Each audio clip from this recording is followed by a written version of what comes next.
Guys, welcome back to my channel. This is evergreen study. यहाँ पे आपको मैं कुछ ऐसे टॉपिक्स करवाऊँगी जो लगभग हर एग्ज़ाम्स में पूछे जाते हैं, जो लगभग हर एग्ज़ाम्स की पॉइंट ऑफ व्यू से बहुत ही ज़्यादा इम्पॉर्टेंट हैं और जिनसे क्वेश्चन आता ही आता है। तो चलिए स्टार्ट करते हैं। आज का हमारा पहला टॉपिक रहेगा पृथ्वी की आंतरिक संरचना। जैसा कि आपको स्क्रीन पर दिख रहा होगा, पहले चैप्टर का नाम है, या फिर बोल सकते हैं कि जो पहला टॉपिक है उसका नाम है पृथ्वी की आंतरिक संरचना। पृथ्वी की आंतरिक संरचना से मतलब ये है कि पृथ्वी में कितनी परतें पाई जाती हैं और परतों के अंदर क्या पाया जाता है और परतों में इनकी इम्पोर्टेंस क्या होती है, ये सब मैं आपको इस वीडियो में बताऊंगी। एंड वीडियो स्टार्ट करने से पहले मैं आपसे रिक्वेस्ट कर रही हूँ कि please subscribe my channel and like the video also. तो चलिए स्टार्ट करते हैं। सबसे पहले आता है पृथ्वी की आंतरिक संरचना। पृथ्वी की आंतरिक संरचना, जैसा कि आपको स्क्रीन पर दिख रहा होगा कि एक सर्कल दिया है। तो इस सर्कल ये एज अ हमारी अर्थ है। अर्थ के अंदर हमारी 3 परतें पाई जाती हैं। तो पहला जो होता है वो होता है भूपर्पटी, जिसको बोलते हैं अर्थ क्रस्ट। उसके बाद आता है ऊपरी मेंटल और निचला मेंटल। इसको एक भाग में बोलते हैं मेंटल, मतलब कि मेंटल को मेंटल ही बोलते हैं। उसके बाद आता है हमारा क्रोड, जिसको भी 2 पार्ट्स में विभाजित किया गया है। जो पहला होता है बाह्य क्रोड और अगला होता है आंतरिक क्रोड। उसके बाद हम पहले आते हैं अर्थ क्रस्ट, मतलब कि भू पर्पटी। ये होती क्या है? जो पृथ्वी की सबसे ऊपर की परत होती है उसको बोलते हैं भूपर्पटी। यह पृथ्वी की सबसे पतली और ठोस परत होती है और भूपर्पटी की मोटाई अलग अलग स्थानों पर अलग अलग होती है।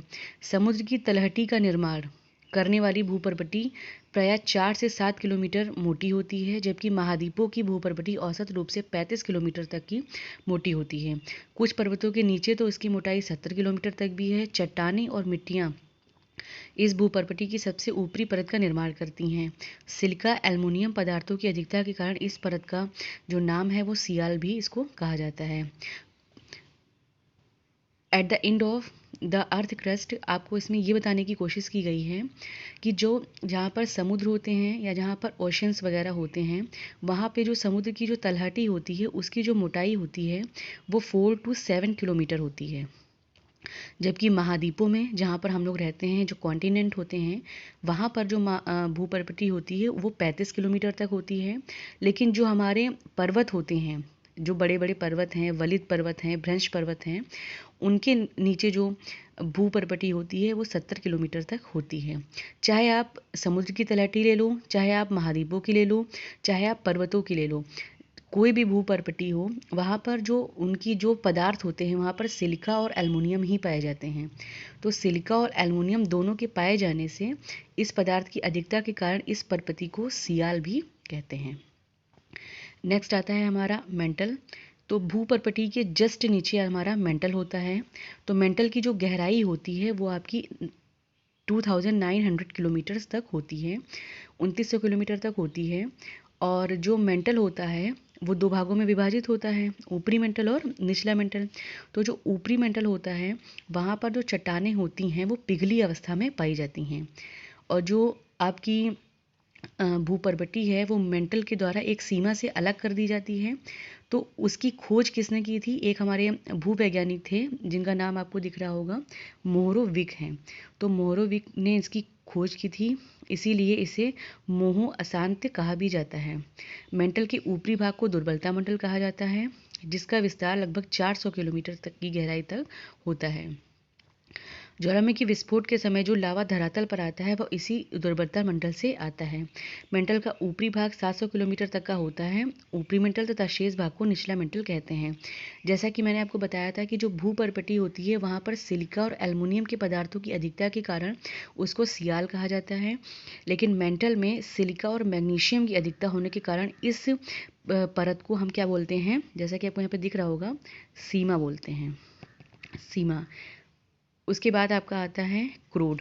क्रोड क्या होता है? पृथ्वी की सबसे भीतरी जो सबसे अंदर की जो परत होती है उसको क्रोड बोलते हैं। क्रोड एवं मेंटल की सीमा लगभग 2900 किलोमीटर की गहराई पर है। मतलब कि जहाँ से क्रोड और मेंटल अलग होते हैं वो 2900 किलोमीटर की गहराई पर है। क्रोड परत भी 2 भागों में विभाजित होता है, जैसा कि मैंने आपको इस फिगर में बताया था कि जो क्रोड है वो बाह्य क्रोड और आंतरिक क्रोड दोनों में ही विभाजित है। तो जो क्रोड हमारा होता है, क्रोड 2 परतों में, बाह्य क्रोड और आंतरिक क्रोड। बाह्य क्रोड तरल अवस्था में है जबकि आंतरिक क्रोड ठोस अवस्था में है।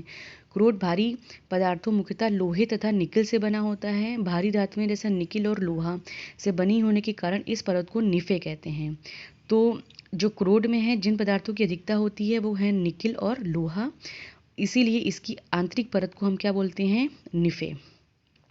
और जो हमारा मेंटल है इसमें सिलिका और मैग्नीशियम की अधिकता होती है, इसीलिए इसको बोलते हैं सीमा। उसके बाद आपकी आती है भूपर्पठी, इसमें आपकी सिलिका और एल्युमिनियम की अधिकता होती है, इसीलिए इसको बोलते हैं सियाल। तो मुझे लगता है कि आपको पृथ्वी की आंतरिक परतें समझ में आ गई होंगी। इससे ज़्यादा इसमें कुछ भी नहीं है। अगर आपको वीडियो पसंद आया हो तो please subscribe and like my channel. Thank you. कल मिलते हैं दूसरे नए टॉपिक के साथ। Thank you so much.